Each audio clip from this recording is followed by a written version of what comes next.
네, 픽 인터뷰 이어가겠습니다. 오늘은 윤석열 대통령의 나토 정상회담 특집으로 꾸미고 있는데요. 원래 뉴스 브리핑을 통해서 만날 수 있는 분인데 오늘은 픽 인터뷰로 만나도록 하겠습니다.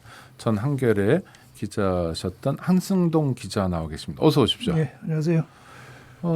일단 뭐 지금 여야의 반응은 완전히 엇갈립니다. 네. 천하람 혁신위원은 굉장히 중요한 성과가 있었고 특히 한미일 정상회담이 열렸다는 걸 아주 중요하게 평가하고 있고 민주당의 장경태 의원은 성급한 준비 부족의 회담이었고 그 이전에 왜 갔는지 모르겠다, 뭐 한심하다 이런 표현까지 했는데요. 우리 한승동 기자님은 총평을 하신다면 어떻습니까? 글쎄요, 이게 이번 회의 성격부터 약간 한번 언급하고 해야 할 것 같은데요. 네. 그러니까 이번에 제가 보기에는 이게 2000년 넘게 10년의 그 전략 개념을 12년 만에 다시 고친 걸 채택을 했거든요, 이번에. 네. 그 채택 내용이 보니까 예컨대 뭐 2010년 때는 러시아를 그때는 거의 전략적 동반자 관계로 이렇게 지위를 규정했다가 나토가요? 네. 나토가요. 네. 그다음에 그때는 중국 언급이 없었죠. 그런데 이번에 보니까 그 두 가지가 가장 크게 거의 뭐 러시아는 거의 적대국으로 이렇게 규정이 네. 됐고 침략국. 그다음에 중국을 처음으로 언급했는데 중국도 보면은 완전히 굉장히 강해요 보면은. 그래서 서방적 가치나 이익이나 무슨 안보에 위배되는 그리고 서방 체제에 대한 도전 세력을 이렇게 규정하고 뭐 쉽게 얘기하면은 그냥 좌시하지 않겠다, 강력하게 대응하겠다는 거거든요. 그러니까 어떻게 보면은 완전히 세상이 어떻게 보면은 글로벌 차원에서 굉장히 그 세력이 완전히 재편된다는 게 이번에 노골적으로 이제 공식화한 그런 자리인데 말하자면 우리나라가 그 파트너국이긴 하지만 거기에 정식으로 참석했고 그들과 같이 사진 찍고 악수도 하고 말하자면 동참한 거죠. 더욱이 우리 대통령이나 우리 집권당은 적극적인 동참 의지를 스스로 밝혔고 자청해서 한 거나 마찬가지인데 그런 면에서 보면 제가 보기에는 이 찬성 내지는 의미를 강하게 그쪽으로 긍정적으로 부여하는 쪽은 우리가 드디어 그런 나라의 일원으로 참여했구나 하는 데 대한 어떤 자부심을 느낄지 모르겠고 그러나 그건 그게 있죠. 반대급부가 있죠. 어떤 면에서는 굉장히 위험한 자리에 갔다고도 할 수 있고 위험한 자리다. 위험한 네. 자리죠. 우리가 그렇게 끼어든다는 것은 거기에 대한 반대급부가 있는 거죠. 그다음에 한일 그 정상회담 뭐 물론 없었죠. 근데 네, 한미일 쪽으로 해서 무산됐죠. 네. 25분 했는데 그건 아마 뭐 이쪽 새 정부가 한일 관계 복원을 계속 강력하게 표방을 했으니까 만났다는 자체가 의미가 있을지 모르지만 실은 뭐 25분 만나가지고 뭐 인사하고 악수하고 사진 찍는 걸로 다 끝난 거라고 볼 수 있는데 물론 사전에 외교부 차원에서 어떤 사전 그 접촉이 있긴 했지만 뭐 새로운 진전이라는 건 없는 것 같고요. 일단 그 한미일 공조 예전에 했던 그걸 다시 복원한다는 제스처를 강하게 표방했고 그다음에 북에 대해서도 뭐 새로운 게 없어요. 보면 북에 대해서 똑같이 억제력이나 핵에 대한 어떤 비핵화 의지라든가 또 한 가지 우리로서는 쉽지 않을 수 없는 게 일본이 납치 문제를 또 집어넣었어요. 보면 그 기사 총리 발언은 또 그걸 또 강조했던데요. 네, 북한이 일본인을 납치했다는 그 일본인 납치 그렇습니다. 문제요. 네. 그렇죠. 그 문제를 항상 일본은 강조를 하는데 그것도 또 이번에 다 들어갔더라고요. 어떻게 네. 어떤 면에서 보면은 그 나중에 그 한일 관계를 좀 말씀드릴 때 얘기를 좀 더 해야 되겠지만 네. 일본으로서는 어떤 식으로든 이번에 결국 안 만났다는 건 좀 이상한 거죠. 만일 관계 복원 쪽이나 이런 쪽이 그 한일 간의 어떤 합의된 거였다면은 거기 가서까지 만나지 않았다는 게 오히려 이상한 거고 겨우 이제 미국이 중앙에 앉고 양쪽에 앉는 이상한 어정쩡쩡한 굉장히 이상한 모양 제고되는데요. 그게 어떻게 보면 지금의 한일 관계를 상징적으로 드러내주고 있는 상징적인 장면이었다. 네. 그 헤드폰 좀 써주시고요. 그 네. 한일 관계와 관련해서 또 전문가와 전화 인터뷰를 잠깐 하려고 하는데요. 세종대학교의 호사카 유지 교수는 다음에 연결하는군요. 네, 다음이랍니다. 죄송합니다. 네. 박하고 이제 스튜디오하고 사인이 잘 안 맞았습니다. 아까 나토 정상들이 정상회담을 통해서 중국을 좌시하지 않겠다 이런 식의 표현을 했다고 하셨잖아요. 예, 예. 그러면 중국은 어떤 입장입니까? 지금 나토에서 그런 일들이 벌어지고 있고 중국을 거론하고 있는 것에 대한 중국 당국의 반응은 뭡니까? 그 우리가 예상할 수 있는 것은 당연히 이쪽이 세게 나오면 저쪽도 세게 나오는 거죠. 네. 뭐 그렇다고 중국이 갑자기 무섭다 내지는 우리 굴복하겠다 이렇게 할 리는 없고요. 네네. 그렇게 되면 러시아와의 관계를 더 강화할 것이고 바로 또 선수 치듯이 이번에 그 나토 회의 정상회의 바로 전에 그 브릭스 중국, 러시아 중심으로 해서 브라질, 그다음에 남아프리카 공화국, 인도 이렇게 해서 5개국 화상이긴 하지만 정상회담을 일종의 선수 치듯이 기선제압하듯이 먼저 했고, 그러니까 말하자면 반나토 내지는 비나토 쪽의 어떤 결속력을 강화하는 쪽으로 당연히 나가겠죠. 그러니까 양대 진영 예전에 냉전 체제와 비슷한 아직은 뭐 그렇게까지 진전됐다고 볼 수 없지만 형세는 분명히 그런 쪽으로 상대방도 강하게 나가는 거죠. 당연히. 네. 그 비판하면서 중국 당국에서 냉전 말씀을 하셨는데 신냉전 이런 단어도 쓰면서 비판하는 거죠. 그렇죠. 미국이 주도하는 신냉전 체제가 된다라고 그렇습니다. 규정하는 거고요. 실제로 그렇게 볼 여지도 꽤 많은 거죠. 여지 있죠. 지금 실제로 우크라이나에서 전쟁이 터졌고요. 어쨌든 지금 대만 문제나 이런 문제도 알 수 없고 그리고 한반도도 사실은 우리가 가장 최일선 화약고라고도 할 수 있는데요. 어떤 사태가 어떻게 벌일지 모르고요. 더욱 이 정부에 대해서 북한은 굉장히 그 경계 내지는 반발을 갖고 있고 그 북한이 옳고 그름을 떠나서 어쨌든 남북 관계도 굉장히 경색돼 갈 가능성이 앞으로도 크고요. 그렇게 되면은 이게 이 한미일 공조라고 했지만 실제로 뭐 지금 진전된 건 없고요. 하여튼 상당히 불안한 그런 상황에 들어가 있는 것 같고 우리 여기 대해서 제가 이제 의문을 갖는 건 우리 정부가 정말 이런 어떤 글로벌한 정세 변동에 어떤 충분한 사전 논의 협의 내지는 그 전략을 갖고 임한 건지 네. 제가 보기에는 뭐 집권한 지 얼마 되지도 않은 시간적 여유도 없었거니와 대통령의 행보나 집권당의 행보를 보면 충분한 논의가 있다고 믿기는 어려운 상황인 것 같고요. 일단은 대통령이 이번에 가지고 간 뭐 셀즈 외교 요소들도 보면은 무슨 원전 판매 문제나 무슨 이런 얘기를 하는데 사실 원전 문제만 해도 간단한 문제는 아니지 않습니까? 원전 문제 지금 러시아 우크라이나 전쟁 터지고 나서 유럽 쪽에서 에너지 문제 때문에 그런 쪽으로 어떤 적극적인 고려가 있다고는 하지만 사실은 유럽이 전반적인 추세는 탈원전이거든요. 네. 근데 우리는 마치 이게 우리 정부는 완전히 그 이전 정부의 그 탈원전 정책을 완전히 뭐 뒤집은 걸 굉장히 그 잘한 정책으로 네, 대단한 이렇게 성과인 것처럼 예. 네, 이야기하고 있죠. 굉장히 그게 네. 유럽에서 어떻게 받아들일지도 사실은 굉장히 조심스러운 문제예요. 그게. 하여튼 한승동 기자님 판단도 이번 나토 정상회담 참석은 너무 성급했고 준비가 부족했고 그 준비 부족한 게 회담 과정에서 여러 가지 모습으로 드러났다는 건데요. 한일 관계 앞서 말씀드렸던 것처럼 좀 전화 연결로 짚어보고자 합니다. 전화로 세종대학교의 호사카 유지 교수 연결돼 있는데요. 교수님 나와 계시죠?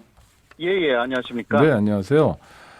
한미일 정상회담 자체는 어떻게 평가하시나요? 한미일 정상회담이죠. 네. 전체적으로 그 말씀드려서 이번에는 그 역시 나토 회의라는 것은 그 군사적 회의가 아닙니까? 그렇죠. 그래서 일본 키시다 총리가 말한 내용도 군사적인 부분에 집중되어 있었고요. 군사적인 한미일 협력이 대단히 중요하다. 이런 이야기로 처음부터 끝까지 갔습니다. 한국 쪽에서는 경제 안보를 좀 간절을 했지만 그러나 미국하고 일본이 거의 그 이명박 정부 그리고 박근혜 정부로부터 쭉 현재까지 한국이 주장하고 있는 것은 한미일 삼각 군사동맹입니다. 그리고 일본 쪽에서는 북한에 대해서 한미일이 건조하여서 좀 훈련을 하자라는 그러한 제안도 6월 12일에 있었던 국제급방 회의에서도 3개국 급반장관 회의가 있었고 그때도 이야기가 나왔고 이번에도 그러한 그 이야기가 좀 나왔습니다. 그래서 이것은 한미일 군사동맹 사실상 미일 군사동맹 그리고 한미 군사동맹이 있기 때문에 한일 군사동맹만 있으면 이게 삼각 군사동맹이 되는데 그 부분을 만들려고 하는 그러한 그 미국하고 일본의 의도에 이번에 한국 쪽에서 좀 쉽게 넘어간 게 아닌가. 미국과 일본의 의도에 한국 정부가 쉽게 넘어갔다 이렇게 규정하시는군요. 네. 쉽게라기보다 이거 작정해서 넘어갔을 가능성도 있고요. 작정해서 넘어갔다. 예, 네. 예. 왜냐하면 아마도 지금 세계 정세가 많이 바뀌고 있고 신냉정이라는 그러한 구도 속에서 사실 한미일 건조가 중요하고 이것은 북한, 중국, 러시아에 대해서 대항한다라는 그 차원에서 이게 미국의 전략이기도 하고요. 일본에서는 지금 러시아가 홋카이도도 러시아 땅이다라고 일본은 협박하기 시작했거든요. 네. 한국에서는 많이 보도가 되지 않지만요. 그리고 또 미국은 일본의 대만 유사시에는 자위대가 출동하는 것을 원하고 있고 일본은 그것을 사실상 승인했습니다. 네, 그때는 대만에 속한다라고 알려져 있는 센카교르도, 그거는 일본이 일본 것이라고 주장하지만, 일본은 중국이 대만을 침공한다면 센카교르도도 침공한다고 생각하고 있고요. 네, 그때 자위대만으로는 그것을 조지하기 어렵다. 그런데 미군은, 미국 의회의 승인이 없으면, 본격적인 전쟁에는 가담하지 않습니다. 그래서 그러한 특히 미군이 본격적으로 전쟁에 가담하기 위해서는 시간이 좀 필요합니다. 사실상. 그래서 홋카이도나 오키나와 남쪽의 센카교르도, 대만 쪽의 유사시에는 자위대만으로는 초지하기 어렵습니다. 그래서 네. 결국은 한미를 합동훈련을 시작해가지고 한국군도 움직일 수 있게 만들자라는 단추가 이번에 만들어진 게 아닌가. 그렇게 조금 보여지는 부분들이 있습니다. 미국이나 일본 입장에서는 원하는 게 정확한 것 같아요. 일본은 네. 러시아와의 국토 분쟁 아까 말씀하신 혹카이도 문제도 있고 그래서 네. 일본도 그렇고 미국도 그렇고 원하는 게 군사적으로도 분명히 있는데 한미일 군사 동맹을 강화한다면 만들어내고 네네. 강화한다면 한국이 얻을 건 뭡니까? 그러니까 한국은 다 이용당하는 셈이 되는 거죠. 이용당하는 셈이다. 예, 물론 네. 한국 유사시에 일본 자위대가 도와준다라는 부분이 있지만 이것도 독도 문제가 있기 때문에요. 네. 동해 쪽에서 일본 자위대가 온다라는 것은 상당히 문제가 좀 있습니다. 독도를 기지화하자라는 주장이 사실 1950년대 그 이전부터도 즉 미국이나 일본 쪽에서 이야기가 좀 있었거든요.